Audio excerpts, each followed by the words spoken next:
Chairman vice chairman हर दिन आप नियुक्ति कर देते हैं, जिनकी सैलरी 30,000 रुपया और मिनिमम था, उसको आपने 5 गुना बढ़ाकर 1.5 लाख रुपया कर दिया। तो 5 गुना बढ़ाई, इसका मतलब कि आपका प्रदेश जो है वो आर्थिक तौर पर बहुत ज्यादा अमीर है, मजबूत है। तीसरा मैं कहना चाह रहा हूं कि आपने एक और रिकॉर्ड कायम कर दिया कि आपका जो एडवोकेट जनरल का ऑफिस है उसमें आपने 88 लोगों की भर्ती कर दी, 88, जिसमें एडिशनल है, डिप्टी हैं, असिस्टेंट एडवोकेट जनरल है, 88 लोगों की भर्ती। आप देखिए कि एक एक व्यक्ति को 1.5 से 2.5 लाख रुपया जा रहा है। ऊपर से उनकी केस को अटेंड करने की फीस लग, करोड़ों रुपया महीने का आप एजी ऑफिस में खर्च रहे हैं। ठीक है, एजी ऑफिस की जरूरत है, पर किसी भी मुख्यमंत्री 88 लोग नहीं लगाए। और उसके ऊपर आपने हर केस को लड़ने के लिए, चाहे दिल्ली में सुप्रीम कोर्ट में, चाहे प्रदेश में, इतनी बड़ी फौज होने के बाद या तो आपको इस फौज के ऊपर विश्वास नहीं है, आप बाहर से वकील हायर कर रहे हैं जिनकी एक पेशी का खर्चा जो है 10 से 15 लाख रुपए है। प्रदेश की जनता का, टैक्स पेयर्स का पैसा आप इस तरीके से उसको लुटाने का काम कर रहे हैं। प्रदेश का खजाना तो लुटेगा ही। एक आपकी मिसमैनेजमेंट यहां पर, दूसरा आपने पब्लिक रिलेशन विभाग में, आईपीए, इसमें आईपीआर में आपने 40 करोड़ का बजट रखा। 40 करोड़ रुपए के बजट में आप हर तीसरे दिन अपनी होल्डिंग चेंज कर देते हैं। ये भाई पैसा पब्लिक का पैसा है, आपको तो पब्लिक ने इसलिए चुना था, इसलिए भेजा था कि आप कस्टोडियन के तौर पर इसकी रक्षा करें और सही जगह लोगों के डेवलपमेंट के ऊपर पैसा खर्च हो, लोगों के वेलफेयर में खर्च हो। 40 करोड़ रुपया छोटे से राज्य में आप पब्लिसिटी पे खर्च रहे हैं। ऊपर से 15 लाख रुपया उत्तर प्रदेश की एक एजेंसी को आप अपनी पब्लिसिटी करने के लिए दे रहे हैं, जो 2 कैमरे लेके साथ में चले होते हैं। 15 लाख रुपया महीने का, तो एक किस एजेंसी किसकी है, किसके थ्रू हुआ है, कौन इसमें पैसे कमा रहा है, किसको लाभ दिया जा रहा है? ये तो प्रदेश की जनता का पैसा भाई। ये सुखविंदर सिंह सुक्खू का वो निजी पैसा थोड़ी है कि प्रदेश की कांग्रेस सरकार का अपना निजी खजाना थोड़ी है, लोगों का पैसा है। इस तरीके से दोनों हाथों से लुटा रहे हैं। तीसरा मैं ये कहना चाह रहा हूं कि हर मंत्री को आपने 2 सोशल मीडिया को हैंडल करने के लिए नियुक्तियां दे दी कि 50-50 हजार रुपया उनको दिया, 1 लाख रुपया हर मंत्री का वो जा रहा है। कुल मिला के इस तरीके से जो मिसमैनेजमेंट हुई है, इसको कहते हैं कि किसी भी अनट्रेड जिसको ड्राइविंग ना आती हो और ड्राइविंग ना आने के कारण उसको बस के स्टीयरिंग पर बैठा दिया जाए और बीच में सवारियां भी बैठा दी जाएं और बस भी 40 सीटर हो, तो ड्राइवर के पास ना लाइसेंस हो या लाइसेंस बनाया भी हो तो उसको गाड़ी चलानी नहीं आती हो, तो एक्सीडेंट तो मारेगा। और इसी तरीके से प्रदेश के मुख्यमंत्री ने प्रदेश की जनता या हिमाचल प्रदेश का जो एक्सीडेंट जो किया है और प्रदेश के खजाने को दोनों हाथों से लुटाया है, प्रदेश को खाली कर दिया है, इसके लिए कोई और जिम्मेवार नहीं। केंद्र सरकार ने तो पहले सचेत किया था, आपने तो प्रदेश का बेड़ा गर्क कर दिया। आपने इस सरकार ने, मुख्यमंत्री ने कई ऐसे इंटेलिजेंट अधिकारी हैं, आईएएस हैं, कोई आईपीएस हैं, जिनको हर महीने की सैलरी जा रही है और उनको आपने फ्री बैठा के रखा है। कई ऐसे अधिकारी जिनको 5-5 विभाग दे के रखे हैं, वो ओवरबर्डन है। ये क्या सांठगांठ है?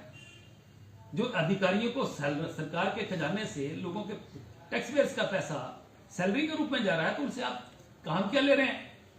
मिसमैनेजमेंट ये भी है या कोई मिली भगत है? इसके अलावा फाइनेंशियल मिसमैनेजमेंट की बात हो रही है। मुख्यमंत्री ने वाटर सेस कमीशन बना दिया और वाटर सेस कमीशन ने अनकॉन्स्टिट्यूशनल तरीके से छोटे जो इंटरप्रेन्योर्स थे उनसे water cess commission, water cess लगा के 32 करोड़ रुपया इकट्ठा किया। और जब लोग वो सुप्रीम कोर्ट गए तो उस पर स्टे हो गया। एक वाटर सेस कमीशन जिसका कोई लॉजिक नहीं है, इलीगल तरीके से आपने उसको बनाया, उस पे हर महीने उनके सैलरीज, उनकी गाड़ियां, उनके बंगलों पे करोड़ों रुपए महीने का खर्च किया जा रहा है। उल्टा इस केस को लड़ने के लिए जब हाई कोर्ट ने इसको अनकॉन्स्टिट्यूशनल डिक्लेयर किया, उस पे बाहर के वकील हायर करके करोड़ों रुपया प्रदेश के खजाने से आपने जो बाहर से वकील हायर किए उस पर खर्च कर दिया। तो प्रदेश का तो दिवालिया निकल नहीं है। इसके अलावा आप देखिए कि प्रदेश के मुख्यमंत्री कहते हैं कि मैं 2032 में हिमाचल प्रदेश को हिंदुस्तान का सबसे मजबूत आर्थिक तौर पर राज्य बनाऊंगा। पहले मुख्यमंत्री जी आप ये बताओ कि 1971 में हिमाचल प्रदेश का गठन हुआ, पूर्ण राज्य का दर्जा मिला, और 2021 तक 12 सरकारें रही। 12 सरकारों ने, जिसमें 2 सरकारें 2.5 साल की थी, 12 सरकारों ने 51 सालों ने मिलकर, 51 वर्षों में सारी सरकारों ने मिलकर 68,000 करोड़ रुपया प्रदेश को डेवलप करने के लिए, नई नई योजनाएं शुरू करने के लिए लिया। आपने तो रिकॉर्ड कायम कर दिया। 3 साल में आपने हिमाचल प्रदेश के ऊपर 40,000 करोड़ रुपया कर्जा ले लिया, और आज की तारीख में 10,000 करोड़ रुपया कर्जा जो है वो आपको ठेकेदारों को देने को पड़ा है। कई ठेकेदारों ने ताले लगा दिए जहां उद्घाटन करने थे। 50,000 करोड़ कर्जा आप प्रदेश पर 3 सालों में करते हैं, और 55 साल में 68,000 करोड़ कर्जा होता है। किस आत्मनिर्भर बनाने की बात कर रहे हैं प्रदेश को? प्रदेश का सत्यानाश कर दिया।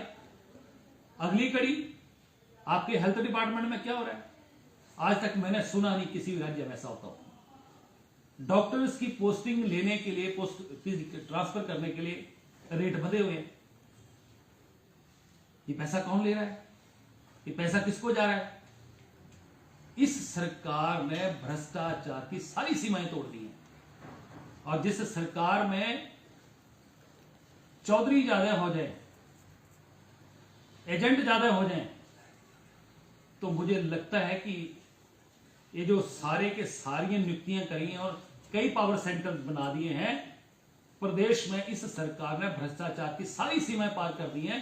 हेल्थ डिपार्टमेंट की बहुत ज्यादा चर्चा हो रही है, बाकी की तो है, पर हेल्थ डिपार्टमेंट की बड़ी चर्चा है कि डॉक्टरों तक के पैसे लिए जा रहे हैं, उनकी ट्रांसफर्स के पैसे लिए जा रहे हैं, और बड़ी बड़ी मशीनें खरीदने के लिए सरकार जो दौड़ के खरीद रही है, चाहे उसके ऊपर मिट्टी बैठ रही है, वो चल नहीं रही है, क्योंकि जहां कमीशन की सेटिंग हो रही है वहां बड़ी बड़ी मशीनें खरीदी जा रही हैं।